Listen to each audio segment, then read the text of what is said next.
What's going on, beautiful people? Adrian here, bringing y'all another video.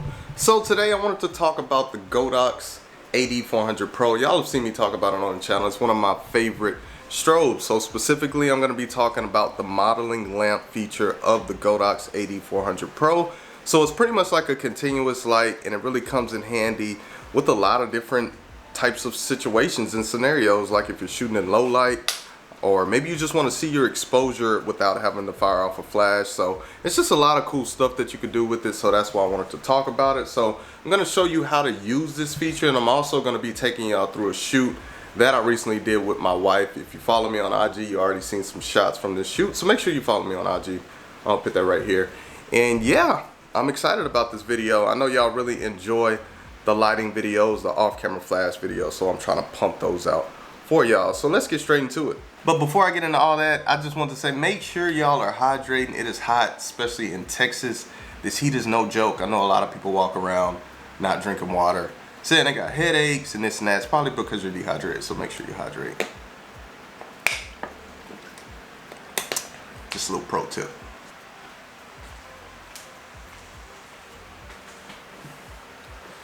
Alright y'all, so this is the AD400 Pro. I actually sold my AD600 to get this light.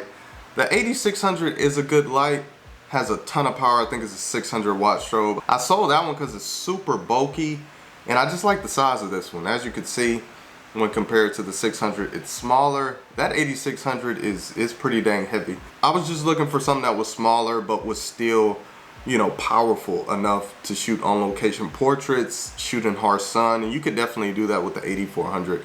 I haven't had issues as far as not having enough power on location, and that's when I mainly use this, is when I'm shooting. We shoot a lot of outdoor photography, sometimes shooting in a lot of harsh light, and this thing has a lot of power. If you're looking for a powerful strobe, you definitely want to check out this light, or check out the AD200.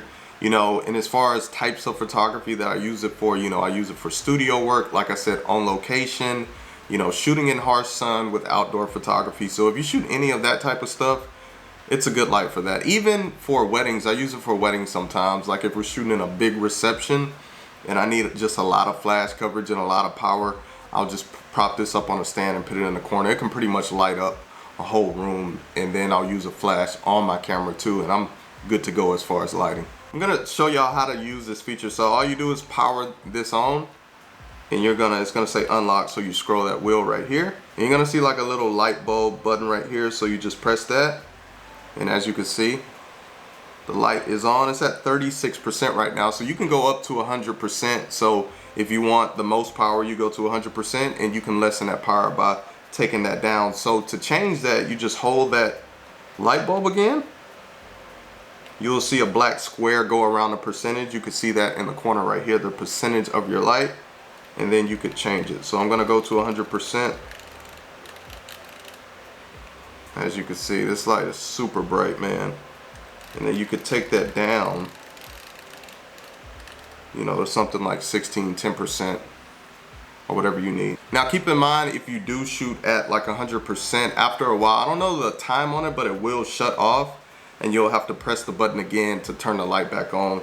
But I think that's only when you're shooting at like 100%. So it's a very simple light to use. That's another thing I love about this light. Very simple to use. The controls, the menu layout is super simple. So now we're gonna head over to the computer. I'm gonna show you this night shoot that I did with my wife. We weren't actually intending on shooting that night, but we went to our first location. Security was there. Y'all know how security can get. They told us we couldn't shoot there, and we've shot there before, so I don't know what that was about. So we were running out of time, so we just had to do a night shoot, and I'm glad I had this light. And that's why you need lights and stuff like this, because you just never know what's going to happen, and you just have to be prepared. So that's why I'm super big on lighting, because you never know what type of situation you're going to be put in.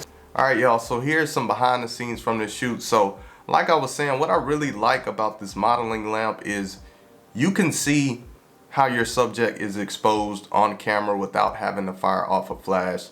So I really like that you can make quick adjustments, and you just kind of see what you're getting already versus having to fire off a bunch of flashes and adjust and keep firing off those flashes. I'm really big on just speed when it comes to shooting now. Like, I don't like to take a lot of time, especially when you're dealing with lights, you know, and you're trying to get the correct exposure and power. Sometimes it could take some time when you're dealing with clients, you know, you just don't want to have them waiting a lot. So I really like this feature and I'm going to use it a lot in future shoots because I just feel like it increases my speed. I can make just faster adjustments. And also, as you can see, I have my light pretty close to my subject. You get the best results when you keep that light close to your subject. So you don't want to pull it away really far, especially when you're using this modeling lamp. It doesn't have like a ton of power, so if you have it far back from your subject, then you're not going to be able to light them right. So keep it close to your subject. And you could also see I use the rim light with the shoot too. So I have the AD200 and I have the mag grid and the mag sphere. So for some of these shots I use the rim light,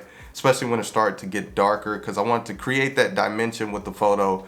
And I just like the look when you use rim lights because it makes your subject pop more. It gives them some separation from the background. So that's what I use for this shoot.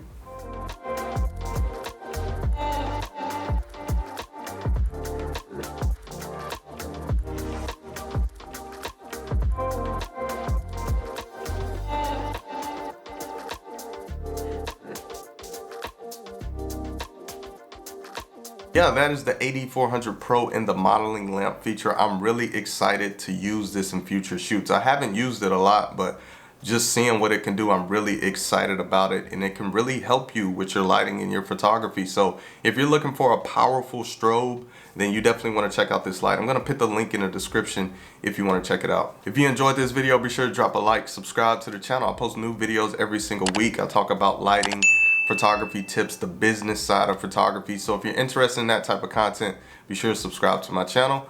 I will see y'all in my next video. Peace.